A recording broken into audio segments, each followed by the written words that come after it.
Yeah, today's chapter is about strategies for competing in international markets. So, as we also know that, companies can start off in one country and they can progressively move to other countries in the same region, or they could, operate across different countries globally.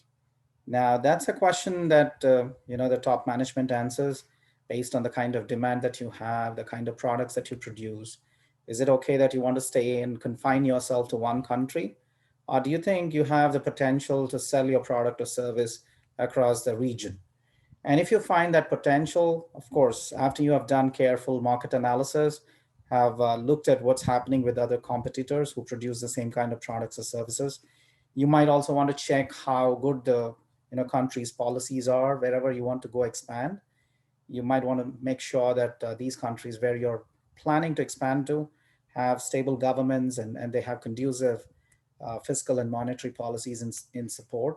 Of course, the legislation is required so that you have some kind of protection for your businesses that if you're going into other countries. So you consider various factors, look at all the cost benefit analysis that you have. If you go out to another country, is it cheaper for you to produce a particular product? Will you realize some economies of scale?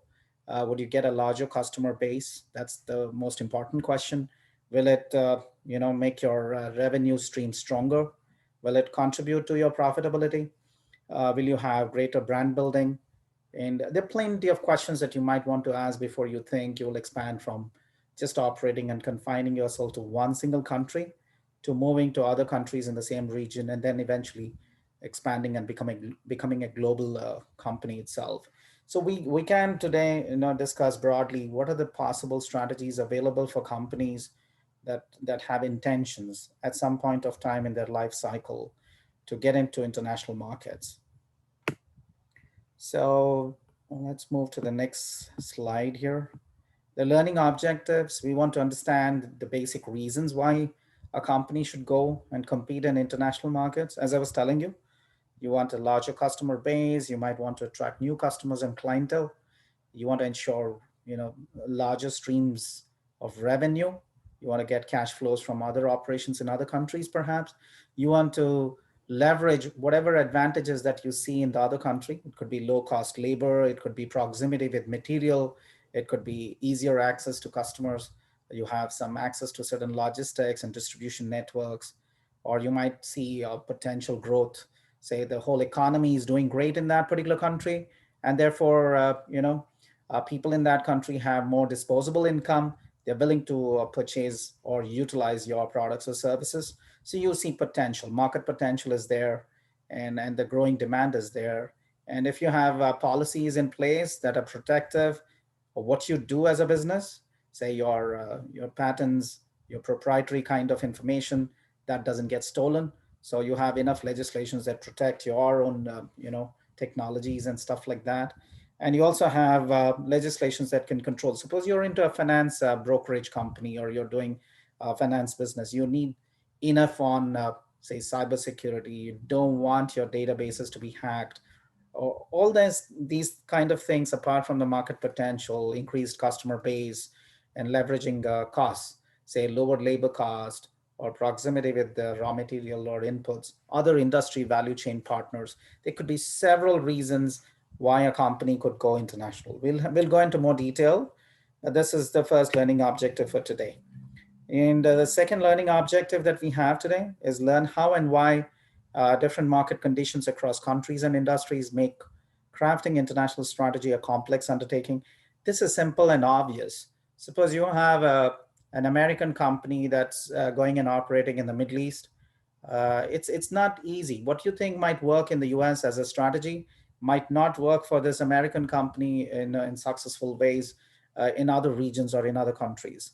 And what might work in the Middle East, it's not necessary it has to work, say, in Australia or New Zealand, or it's not necessary it'll work in Japan or Thailand or Philippines. So you might have to come up with very, broad generic strategy to begin with, and then you need to customize a lot of elements of it to fit a particular region or to fit a particular country in specific.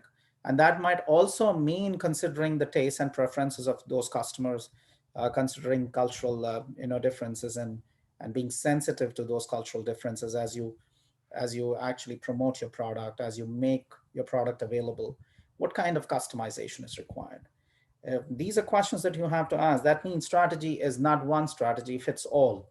You might have to make several, modifications to your existing strategy, and plenty of customization that fits the context that you're operating in. And obviously, it's a dynamic process. So that's the reason why many companies, global companies, which operate in more than one country or region, they're very smart at having these operations being considered as if they are a separate strategic business unit, so that people who are heading that operation in that particular region or country understand customers better. They understand regulatory frameworks better, and obviously they know the trends and fashions that are out there, and the values, and uh, you know the life cycles that are there, and the lifestyles that are there. So obviously they can customize products or service offerings that fit that particular regions or countries customers better. So these are the issues why strategy crafting a strategy is very complex if you're operating in more than one country. We also learn about the major strategic options for entering and competing in foreign markets. It's not necessary a company has to go and manufacture in every single location where they want to sell. You might simply have a couple of centralized production locations where you think material is available, lower and skilled labor is available, and policies are conducive for manufacturing, say in China or Taiwan or Vietnam or Cambodia, maybe in India now. So you might have several, centralized locations for your production, and you might simply say, from these locations, I'm going to export across the globe. So you don't have to produce your products everywhere. You could produce them in few locations and export them everywhere. So exporting is one way of competing in foreign markets. So I just actually touched upon one way of doing, getting into foreign international markets is by simply exporting. You could follow that route if it suits your resource base, if it suits your competencies as a company. You can have other routes to go international. You could go franchising, you could go licensing, you could have a wholly owned subsidiary, or you could go a greenfield venture. You could get into strategic alliances with some other company in some other country. All these are possible routes for getting into international markets. So that's what we'll study. That's the third learning objective for this chapter. And then we want to gain familiarity with the three main strategic approaches for competing internationally. So how do you do it? Do you have a very standardized product that you want to sell? Because it's so standardized, it's uniformly used. Customers across the globe, they don't find any difference of using your particular product. So it can be pretty much very standardized. Or the second strategy could be maybe the core product is standardized, but you need to have plenty of customization that fits into each country's culture and customer preferences. That's the second one. The third one could be each country, each region maybe require a completely different product because the way the customers there use the product is so different. So that kind of extreme customization is required. Or sometimes even mass customization. You find the whole Middle East customers' preferences are similar. There is plenty of customization, but it's mass customization because all Middle East countries can possibly accept that kind of customization. So I'm not customizing only for one Middle East country like Jordan, for example. I'll customize it for Jordan, Oman, UAE, Saudi, Bahrain, Qatar. I could customize it for the entire region. It's called mass customization. So there are plenty of approaches for competing internationally so that you make sure you are successful. There's another objective for today's chapter, which is understanding how international firms go about building competitive advantage. How do you make sure that your firm is doing good, even if you decide to go to other countries and go international? You don't want to be doing stuff that will put you at risk. So you can consider issues like political stability, economic policies that are there in place in those countries. You need to take care of that. And you also want to make sure that you're utilizing those kind of advantages that you have in those countries so that you still remain competitive and you can sustain that advantage, whatever advantage that you went there for. You want to keep that and you want to build on it. So let's go here. The first question here we were supposed to be discussing: why do companies want to get into foreign markets? Again, it's simple, it's obvious. You want to gain access to new customers. I mean, if you look at why countries go to international markets, you do not want to, forsake or let go of the opportunity of serving a huge customer base. You go to countries like China, for example, with more than 1 point, I think 4 billion, 1.4 billion as a population, and looking at the kind of per capita income that's increasing in China, and the size of the middle income group population in China, just the scale of consumption of say internet content, streaming, consumption of say houses, new houses, or construction industry, consumption in terms of grocery and agricultural produce. So just look at the scale of consumption that they have: consumption of say educational material, consumption of say banking products and services, consumptions on travel and tourism and hospitality kind of businesses, consumption of pharmaceutical products, medical products, and multiply that by a population of 1.4 billion people. That's a lot. That's a huge market potential. But again, it's not necessary you have to go there unless you know going there is profitable for you as a company. But definitely you have access to new customers. And that new number of new customers is not small, it's big. So you want to go to countries like, say, Indonesia, for example. I would think I had a student say from my graduate class, the Management 650 class. He was from Kosovo, and he told me a very interesting fact of Kosovo, saying that 95% of Kosovo's population, this is in the European Union, 95% of the population is Muslim population. I was like, wow, I didn't know that. So obviously, if his name is Blarim, so if Blarim would ask me, sir, if I want to expand and go to another country or region, where do you think? He has restaurant business. He has his own restaurant. So he was asking me plenty of suggestions of how to improve his restaurant business. I gave him a lot of great ideas because he's told me the most important fact that 95% of the population is Muslim population. And I worked pretty much long period of time in the Middle East. So I bring in all that kind of experience. I've visited so many restaurants in the Middle East, right from restaurants in five-star properties to the ones which are there in shopping malls or which are there on the street, or in food trucks and stuff like that. So I gave him a plenty of good ideas that he can incorporate in his restaurant business in Kosovo. And if he were to come and ask me, which do you think is a country that he should be considering for expansion and getting into foreign markets, I would probably easily suggest to him that Indonesia is an option. The only reason being, he understands, say, the requirements of customers who come from the kind of cultural background that Muslims are from, and Indonesia being predominantly a country with, I think it's easily 80% Muslim population, and it's highly populated. I think Indonesia's population is so it's a densely populated country. So if you want to actually go there, your knowledge, your experience of understanding the cultural sensitivities of Muslim population, and then your knowledge in handling a restaurant business, that will hold in very good stead if you were to go to a country like Indonesia, just because the consumption potential is huge. And who doesn't require food? And I don't know if you're aware, Indonesia is a country that's frequented by a tourist population.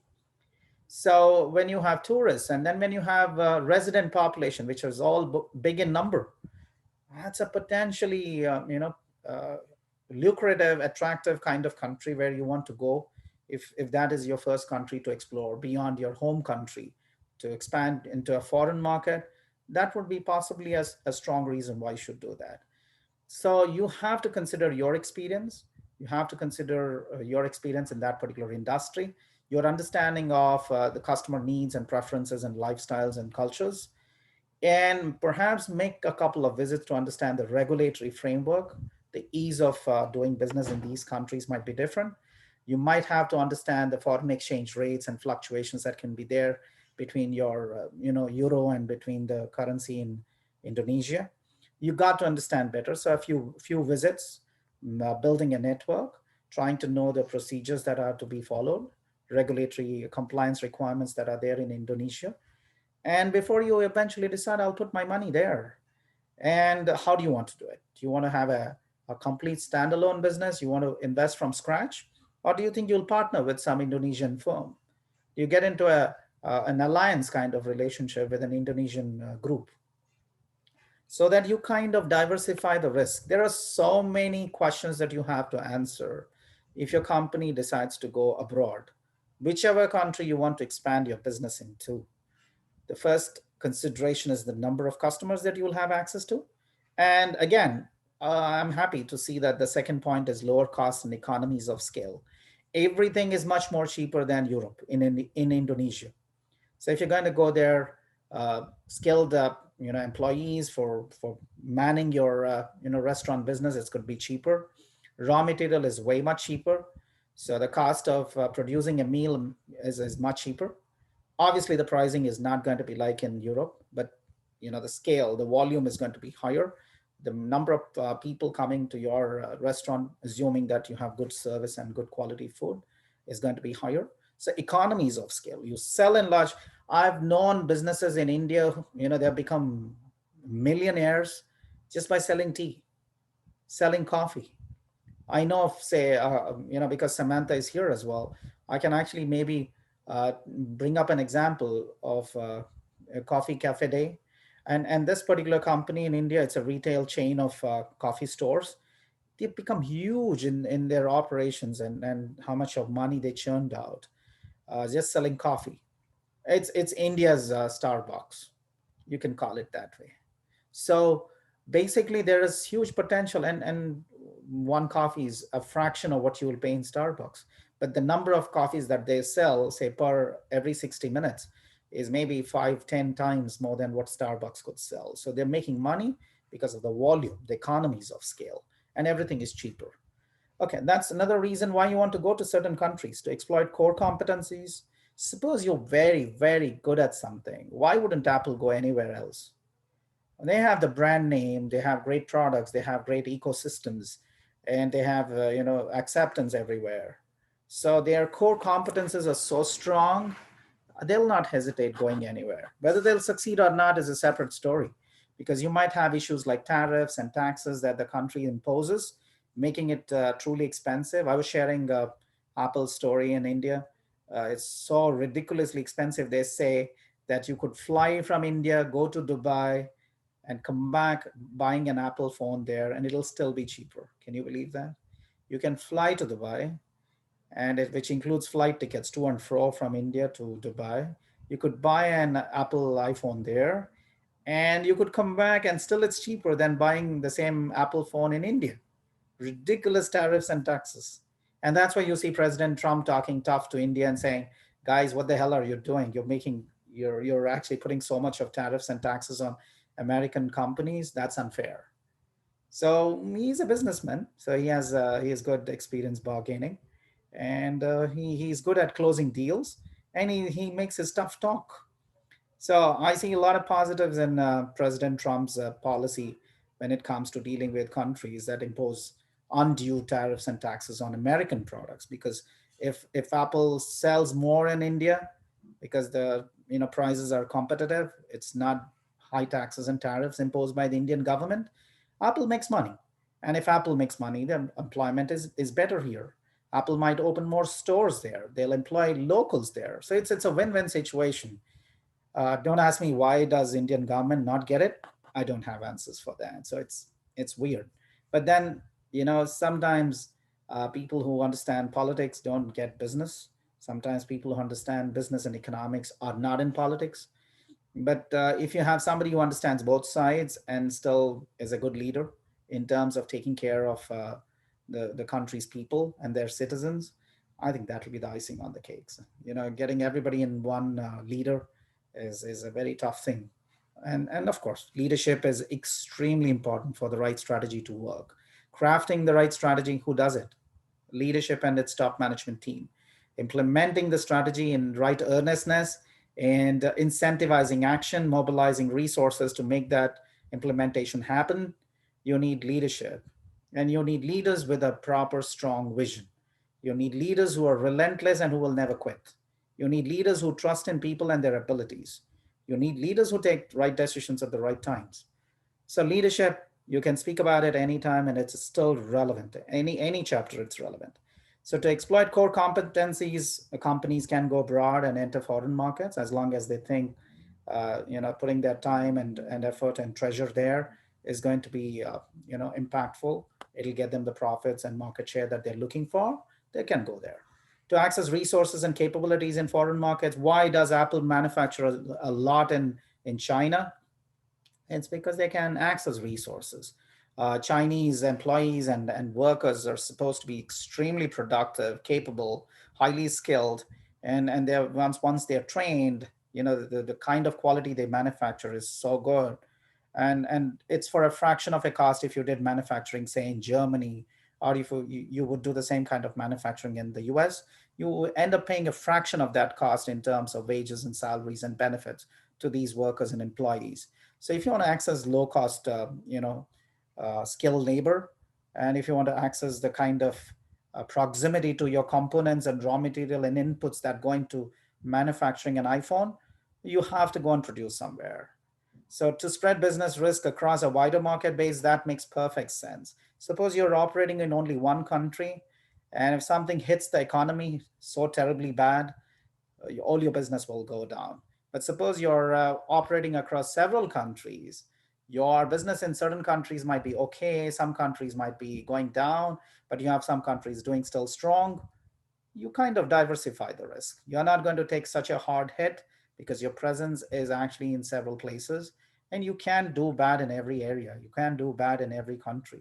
So you're offsetting poor performance or decreased demand and lower sales in one region with other countries where the demand is strong, customers are still flocking to your stores and buying your product, and therefore you're offsetting the kind of risk if you were operating in only one country, because now you're operating in more than one.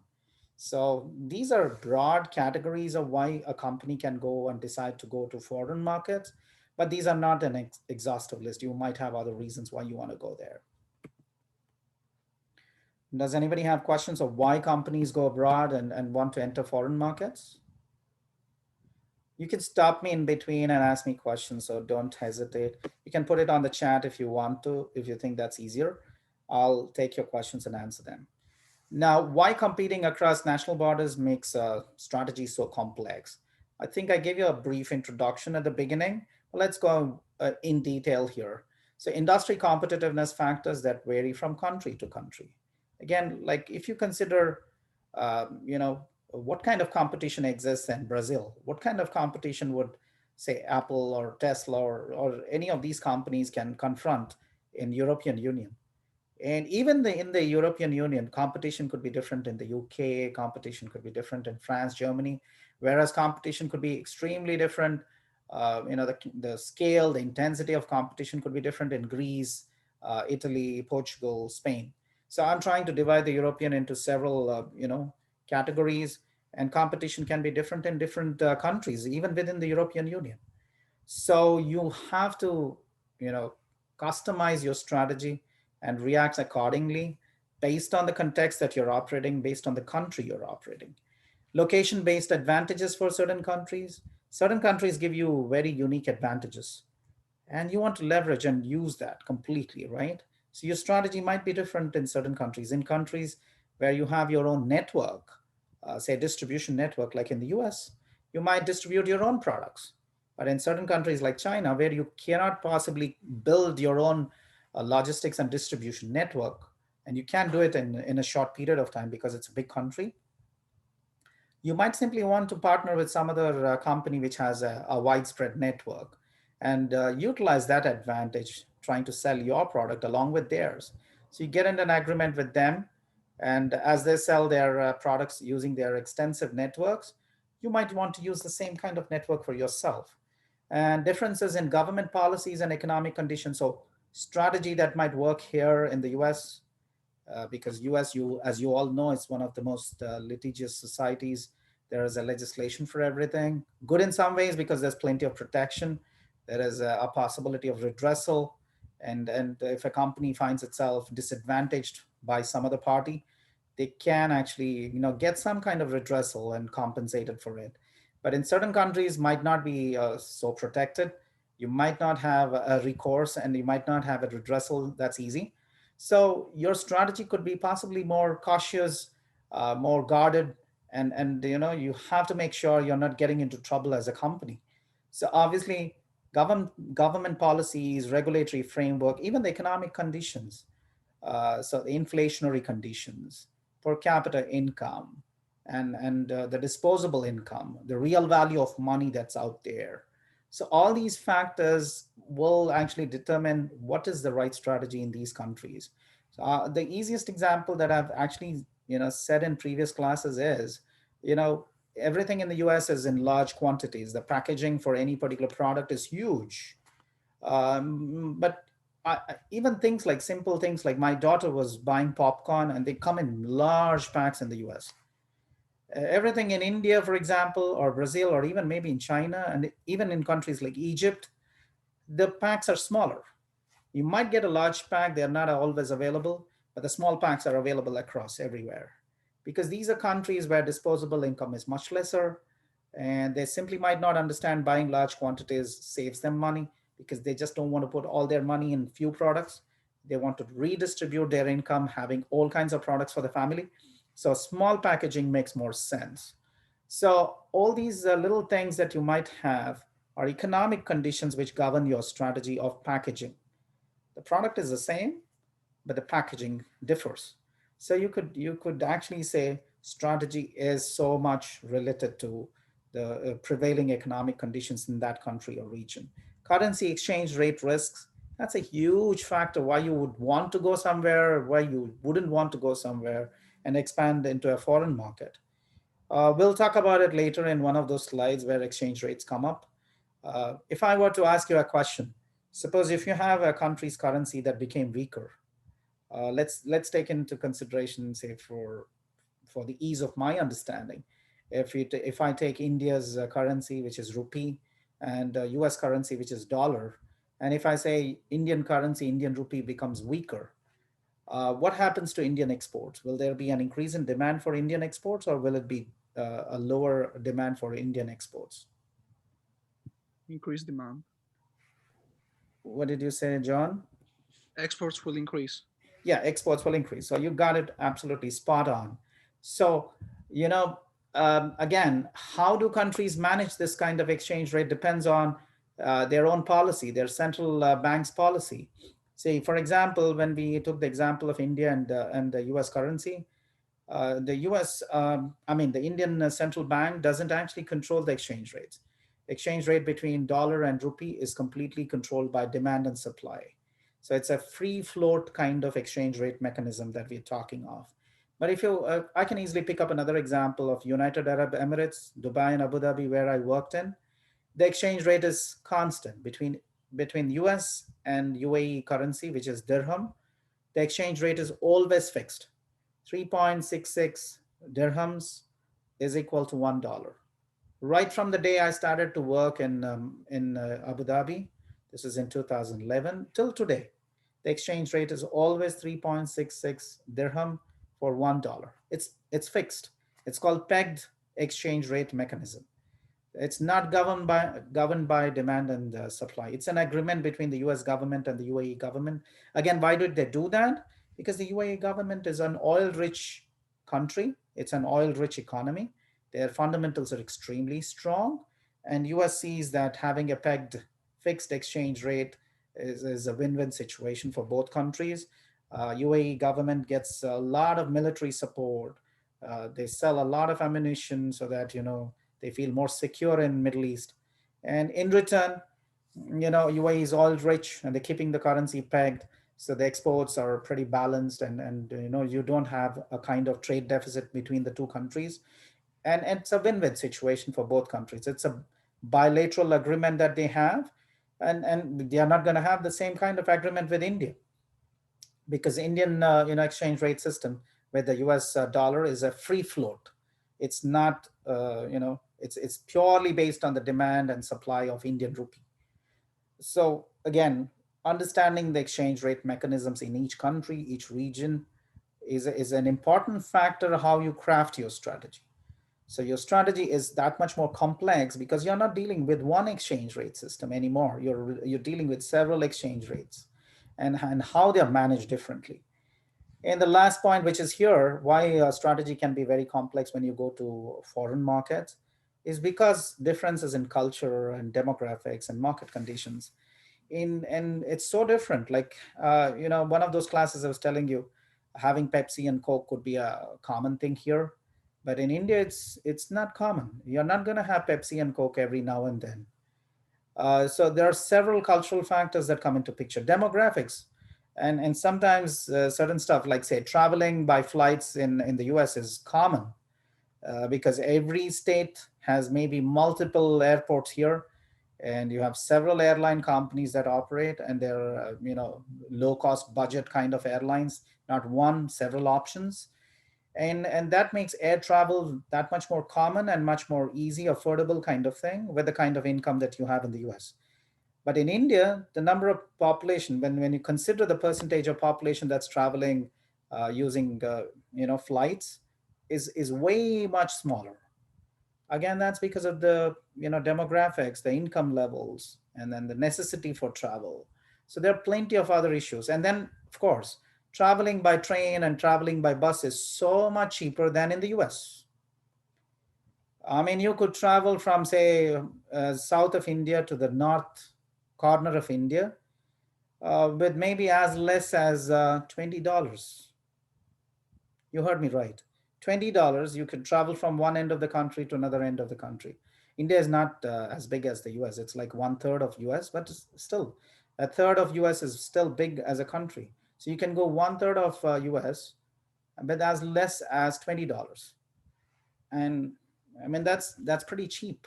So when you have other options that actually fit into the demographics, the income level, per capita income, they will prosper, and flight businesses will take a long time before they reach the level where you find, say, in the European Union or in other advanced countries. Yeah, here is Porter's diamond approach. When companies want to go to international markets, they can use Michael Porter's diamond of national advantage. This is not Porter's five forces, but this is what he says is a framework. It's a diamond framework for understanding what is advantage in each country.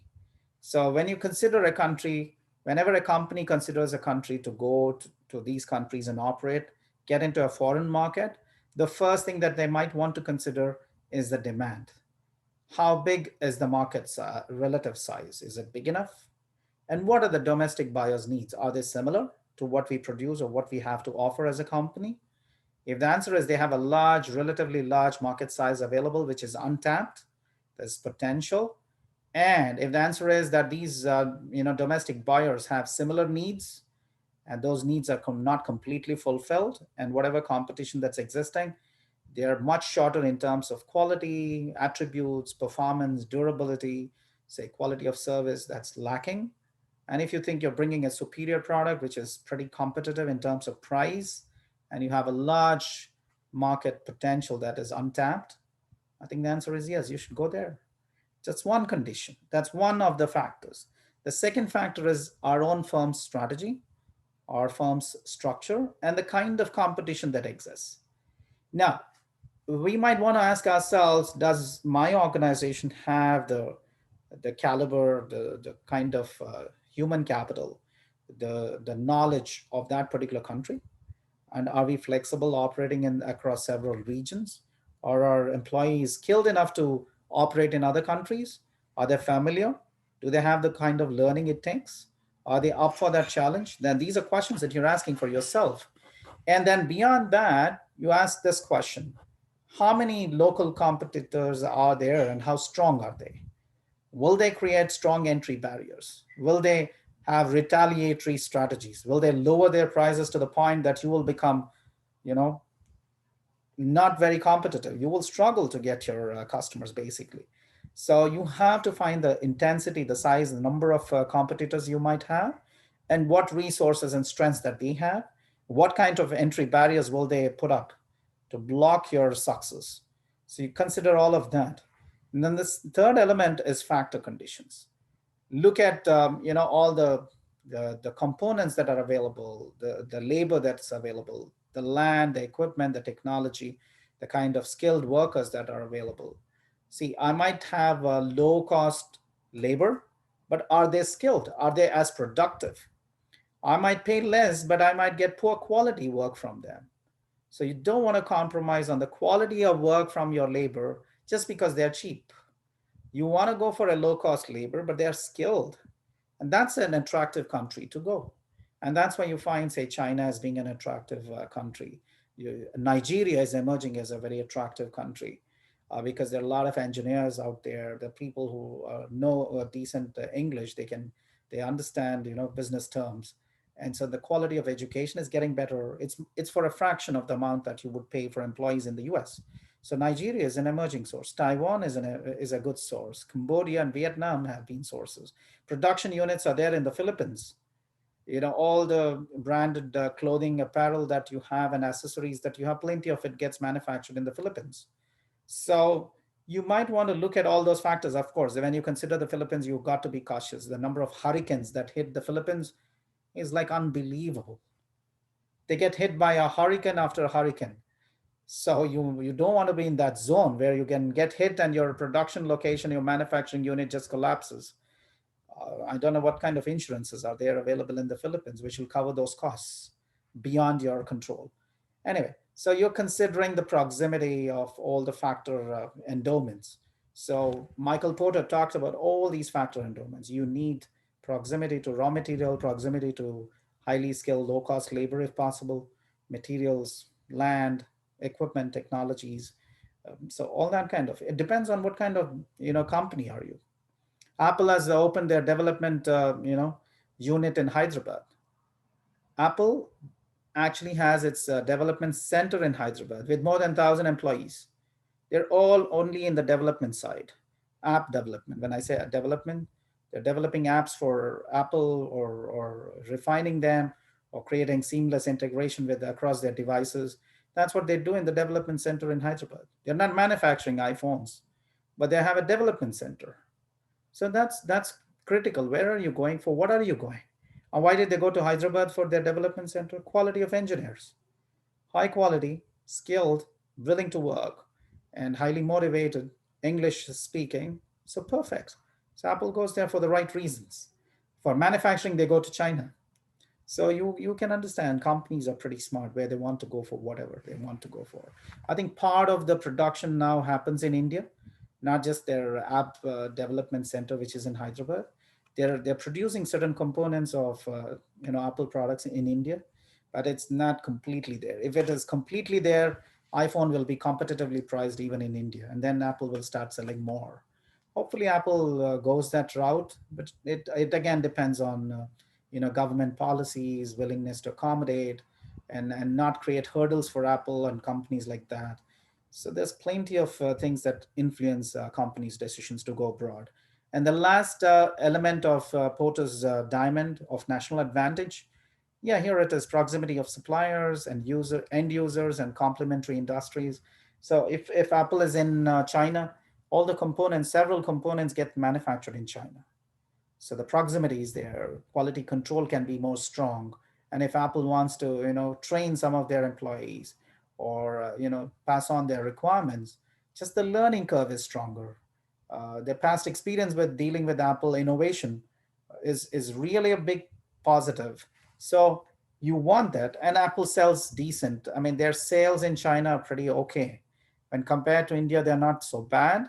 So Apple is still doing strong. I mean, they might not be leaders there, but they're still doing great. I don't know their current position. Can anybody tell me what position is Apple in China, because it all gets manufactured in China?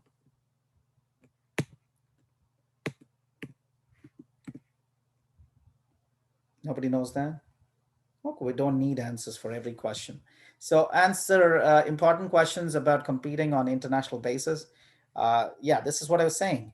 You're predicting where new foreign entrants are likely to come. So you want to get there before everybody does, and you want to see how the existing competition will react to you. So highlighting foreign market opportunities where rivals are weakest. IKEA has opened its store in Hyderabad. I'm from Hyderabad, basically. IKEA has one store In India, that's in Hyderabad. The fact that IKEA opened that store, because you don't have in India that large sized, furniture selling, conglomerate that IKEA is. So under one roof, if you can get everything that you require for your home, all the home decor, home furnishings, and furniture, everything that you want in one place, I don't see you have something that scale. You might have smaller ones or local companies, but that scale all in one go in one place, and IKEA finds that as an attractive market space. Will they open the second, third, fourth, fifth store? I don't know. I've not followed up after that. They might be in very close to opening other stores in other metropolitan cities and across India. So you have to figure out opportunities that are there. And do you see other competition or smaller? The scale is much smaller. They are not having all kinds of solutions in one place. Just the range of products and the scale of products are so big in terms of IKEA. And IKEA sees an opportunity. IKEA stores are there in UAE. UAE being a very small country, there are many IKEA stores. Identifying the location-based advantages of conducting value chain activities. Suppose if IKEA finds that manufacturing furniture, or putting them, assembling it in India is much cheaper. Maybe you have proximity to high quality wood from Malaysia and other, Chinese sources. I think operating in Asian markets is going to be much cheaper for IKEA. They might sell more, they might lower their production cost, and they might make more profits per each IKEA store.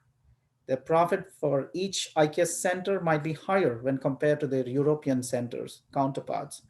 And that's just because they are trying to find out location based advantages. You have two things that you need to consider. One is called as country specific advantage, the other one is called as firm specific advantage. Whenever a company wants to go to a foreign market to compete or enter international markets, you're considering two things. What are your firm specific advantages that you have as a company?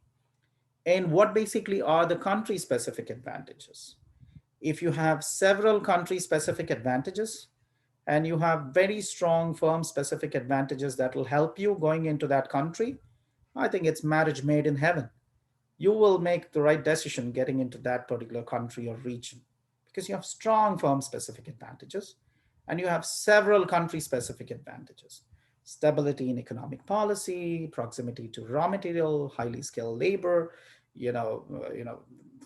legislation that is not too stringent. It makes it easy to do business there. Tariffs and taxes are pretty reasonable. Competition might not be so intense. These are all possible country specific advantages. You have a large customer base, which is untapped, which is not explored by anybody else as of now.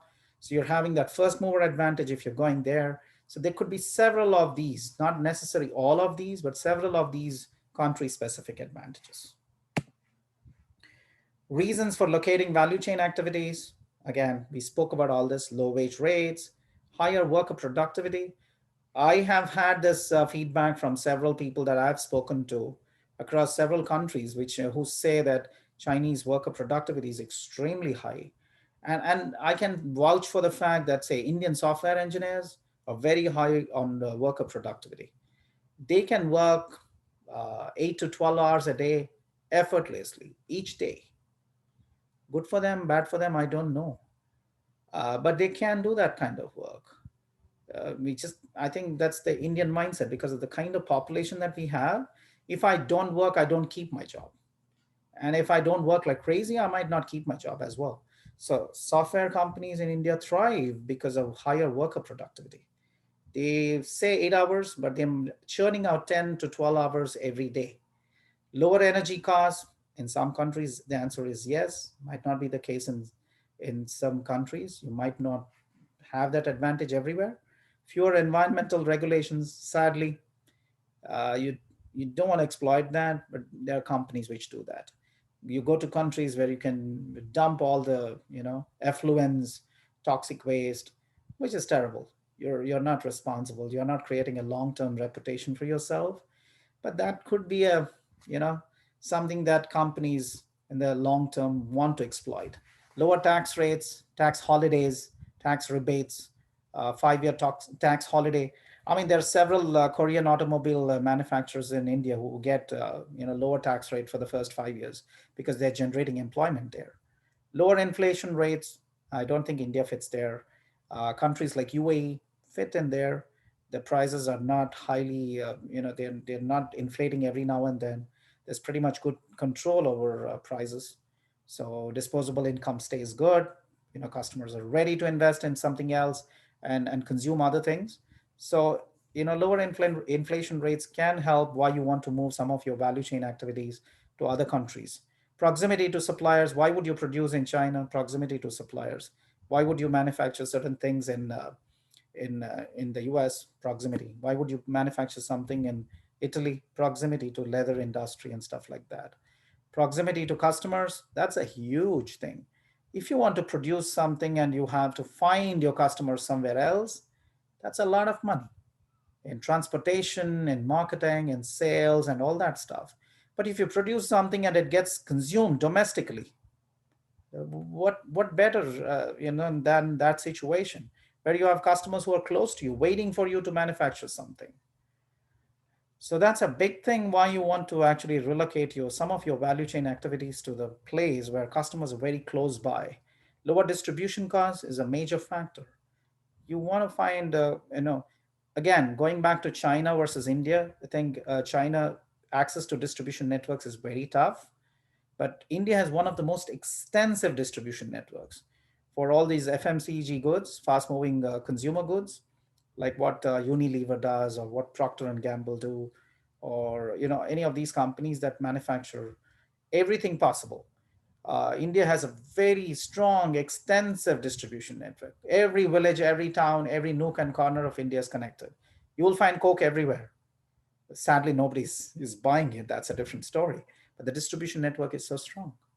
So if you have something in the fast-moving consumer goods, which whole of India's population is happy using, you will sell it like crazy. You'll make tons of money in a very short span of time because low distribution costs. Available unique natural resources. I mean, every country has certain natural resources which are very unique. So if you're in that particular industry where you need these unique natural resources, it just makes sense to go and find them. So I was talking about coffee plantations. If you are close to, or if you have access to the most unique coffee flavors, the best coffee beans possible, I think you're in good shape. If you're running a retail chain of coffee stores, you want to be making sure you have access to these natural resources, in this case, which is coffee. So natural resources and uniqueness doesn't have to be the rare earths that we discussed in one of our previous classes. It can be even coffee beans. The quality of food that I used to get, say, in terms of pizzas and stuff in UAE, is no comparison to the quality that we get in the US. The US quality is way better. And to me, it's because of availability of those unique natural ingredients that go into manufacturing or producing good food. In the US, the food tastes much better than the UAE. I mean, even if it's in Starbucks or even if it's in Pizza Hut, here it's way better. So I'm telling you my personal experience. It's Pizza Hut there, it's Pizza Hut there, it's KFC there, it's McDonald's there. But here it's much better in terms of taste. So Really? yeah, absolutely.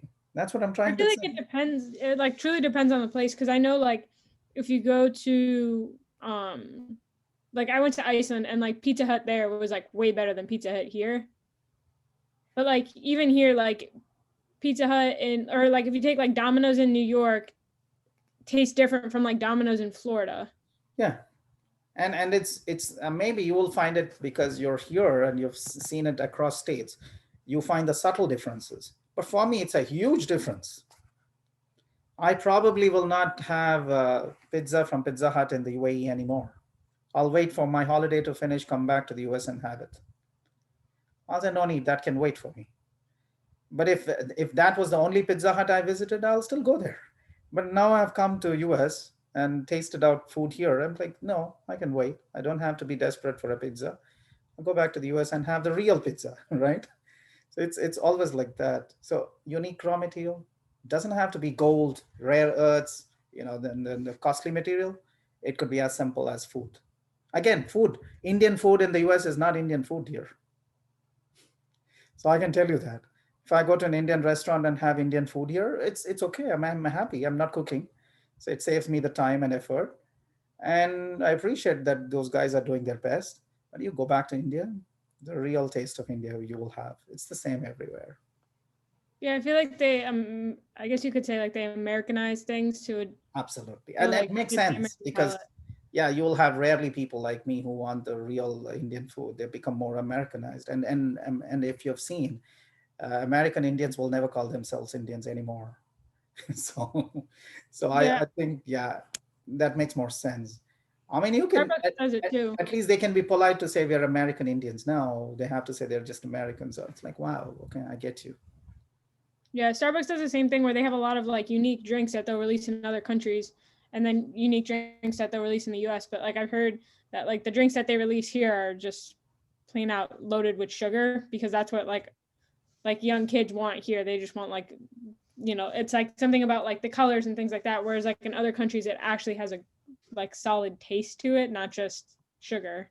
Right. And for me, something like a donut, for example, Dunkin' Donuts is a no. I can't have that much of a sugar in one go. I've never had it all my life. So for me, like half of a Dunkin' Donuts is like, ooh, wow, that's huge. A whole thing, it'll go get me dizzy. I'll probably cancel my busy 435 class and say, guys, we'll postpone it for today, and just don't mind. I'm intoxicated with the kind of sugar rush that I have, so I can't take my class anymore. I'm hyper, by the way. So for Yeah. me, it just baffles my senses. How can you have that much of a sugar in one go?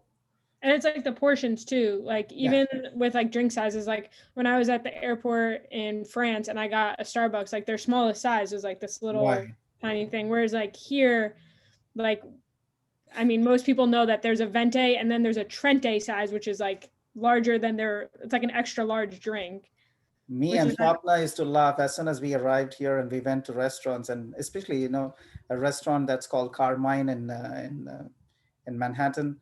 We went there, we ordered like three dishes for three guys, and we had to pack food for dinner and next day's breakfast. I mean, that's huge. And then we realized, oh, when we go to a restaurant here, you better be mindful. Just order one portion and three of us like eat till the brink. We have no more space beyond that. Yeah, the portions here are huge and they're expensive, but they're huge. So it makes sense. And then the quality is good. Yeah, but in India, it's all small portions. That's why you see, maybe if you travel to India, you see everybody having small portions. They're not muscular, they're not beefy, and they're not very strong. I don't know if it's good or bad, but that's how we eat. We eat small portions many times. So if suppose you visited my home and you stayed back in India in my home, you will be fed at least maybe 7 times a day. Yeah, and when Indians feed you, then when they offer you food and you say no, they'll feel offended. That's a cultural thing. So Melanie, be prepared when you travel to India. You got to eat at least 7 times in a day. oh, I'm good with that. I eat more than the 3 meals that you eat here. I snack Okay. all day long. Yeah, that's then perfect. That's what we do, and we don't eat large portions in one go. That's something that we just can't take. At least now the portions are not as big as what it's here. So there are plenty of unique things that you might want to consider when you want to go into another country and do business.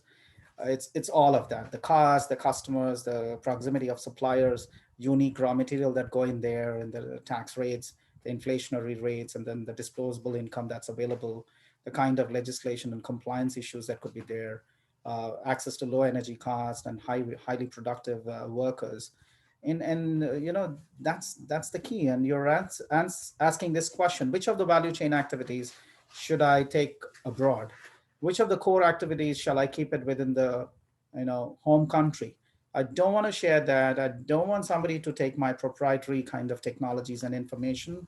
So you might keep some close to your home country, certain activities which you think make sense and they're efficient in terms of cost. You might ship those activities across to other countries.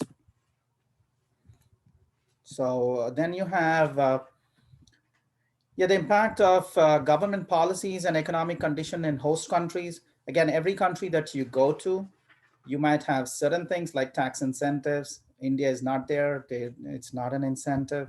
Higher taxes makes it less attractive. Low tax rates, sadly, it's not the case. Low cost loans in some countries, these are possible, and you want to choose those first. Site location and development. I know for a fact that Tesla has been, promising to go to India for the last 3 years. I don't know when they're going to go. So it tells you a story. I mean, Tesla, if you see the way they spread in Dubai and Abu Dhabi, they have spread like crazy. The number of Tesla cars that you see and the charging stations that you see in Dubai and Abu Dhabi is like huge for a small country, because they see that the money is out there. Customers are capable of buying expensive cars, and the government is supportive of whatever in terms of tax incentives and low cost loans available for people who want to buy cars. And another 10 minutes, I believe. And then you also have site location and development opportunities. The scale of operations, Expo 2020 has been postponed to October 2021. And, they're not backing down. The number of hotels and restaurants that are being constructed, the exhibition centers that have been constructed for Expo 2020. By the way, guys, if you have any one of you have plans to travel to the Middle East for exploring new business opportunities or for finding careers, October 2021 is when Expo 2020 is being organized. You will have literally thousands of companies come there to exhibit technologies. You will have literally hundreds and thousands of travelers, business delegates, people from different industries travel to the UAE. So you can imagine the kind of economic activity, apart from the opportunities that are there, the kind of economic activity because of aviation, travel, tourism, restaurants, hospitality. It's going to be massive. When you have time, have a look at the Expo 2020. It's not a bad thing to look at, and you'll figure out just by going there, you can get connections. Maybe in Europe, you can get connections from Australia and New Zealand. You could get connections, in China, in India, in Far East. You can get connections anywhere because that many number of delegates are supposed to be coming, and it'll happen. And when they do something in Dubai and Abu Dhabi, it's large scale. They don't just compromise on anything. So all those positives that you see are perhaps applicable in countries like Abu Dhabi and Dubai, which is United Arab Emirates. It's a great place to go and do business. You want to make money, you have some money, you have great ideas, you want to sell, you want to get some investors. They all have this. So it's just how connected you can be. If you're not connected, you might struggle. I don't say doing business is all that easy, but if you're connected to the right set of people, I mean, I'm telling you, you can really grow very quick. Negatives, yeah, I can give you one example. Like I was telling, I don't know if I told that in this class. We plan to bring a French university to Dubai to offer their programs, and also we offer our own MBA majors. So we even created the syllabus, the learning outcomes, and the matrix of programmatic learning goals and objectives. So we were actually doing all that. We were talking to EFAP, the French university, whether they were interested in operating a shop and opening a shop in, when I say shop, opening their branch in Dubai. And we wanted to see if we have investors. I had a student of mine in the MBA program. So we asked him $10 million. He said, yeah, I'm ready with $10 million. So we wanted to check how far he can go. So we said, might be it is going to be 20 million. He said, up to 30 million is fine. This is my student in the MBA program. $30 million is fine. I mean, are you kidding me? So, and he said, doctor, if this is your project and you are part of it, I'm ready to invest. Whoa, it takes me by surprise. How confident can you be? How much can you trust me that you are willing to put that kind of money? Maybe it'll fail. But he was super confident. He's seen me work for 7, 8 years. He's seen me operate and how we deliver things. He said, with you, I'm ready to put that kind of money. So if you have great ideas, you need to figure out where your investment will come. Gone are those days where you said you need to have money to do business. You need great minds and great business ideas, and then you can sell it. You will have investment come to you. So that self-belief, understanding market spaces, bringing the right team together, or having complementary skills and putting a great business plan together, having, you're doing your due diligence and creating a market analysis which can sell, which is, you can create three scenarios: an optimistic scenario, a realistic scenario, and a pessimistic scenario. and then you pitch for funding. You will get the funding, dear. So I don't know how many times I would have said that, but it requires a lot of effort, a lot of passion from your side. So negatives: going to another country, regulations can be very stringent. Subsidies and loans to domestic competitors can be easy. Not for you. Import restrictions, tariffs, quotas. You can fit India into this example, this negatives, many of them. Local content requirements you might have, these are all, they can create pain points for you. They can be bottlenecks for you. Regulatory approvals can be a problem. Profit repatriation, you start making money, you cannot pull out that money from that country. So they're saying you have to reinvest it back, and companies are not very happy. Like they say, we should have the freedom to decide where we are going to put our profits in, which country, which region. But if you say we make profits here, we have to put it back here, that's pretty restrictive, and companies don't approve that kind of policy. They don't want to go there. Minority ownership, that can be a problem in some countries. So these could be possible negatives if you're going to another country. Political economic risks. I know at least one company. We used to have a company called Etisalat. Etisalat is like a monopoly, like you have T-Mobile, AT&T, and Verizon here. Etisalat is the monopoly in the UAE. Everything: internet services, mobile services, international calling services, any of the services that you can think of. Etisalat is the only company. They're very, very strong, and it's government owned. It's got the backing of one of the sheikhs in UAE. They go to India to do business, they struggle. Can you believe it? They're struggling. They're like, why did we come here? I'm sorry, I'm giving you all the negative examples of India, but I'm telling you practical ones. I'm not trying to be nice on any country or bad on another country. It's purely business terms. They're struggling because you have a lot of regulatory restrictions in India, especially in the telecom industry. IKEA is doing good. So I can tell you a good story that IKEA is doing good. So, but companies like Etisalat, they don't know. They pulled back their investment. They've cut their investment size. They reduced their scale of operations, and they're still there, or they're waiting for the right conditions to prevail, and then they can expand perhaps. So political risk can be there. They went to Egypt. Yeah, by the way, Etisalat went to Egypt, and there was a uh, what do you call political instability there, and that created a lot of risk for Etisalat in Egypt as well. So economic risk can be there because of the monetary system, regulatory frameworks. And another thing is lack of protection for their proprietary technologies or intellectual property that they have. And that can be a real issue. You don't want to go to a country where somebody can indulge in espionage and steal your kind of technologies. And that's just unfair. So you don't want to go to a country where you don't have enough protection. And exchange rate fluctuations can be a massive problem. I still remember a funny incident, because of the Iraq war, the whole of Iraqi economy collapsed. And me and my colleague, some 12 years ago, we bought some Iraqi currency thinking that Iraq will become stable again. And because they have the oil, the currency will simply shoot up and it'll increase like crazy and we'll be rich suddenly one fine day. Can you believe the currency never changed? It's as bad as it was when we bought it 12 years ago. And I don't even know where the currency, we had physical currency, Iraqi currency with us. I don't even know where it is. But if it increases, if it becomes really strong, I have to go searching for it in India. Where is it? Where did I misplace it? I have to find it out. So these are things that you always think of when you're dealing with currency exchange rate fluctuations and stuff like that. So we'll start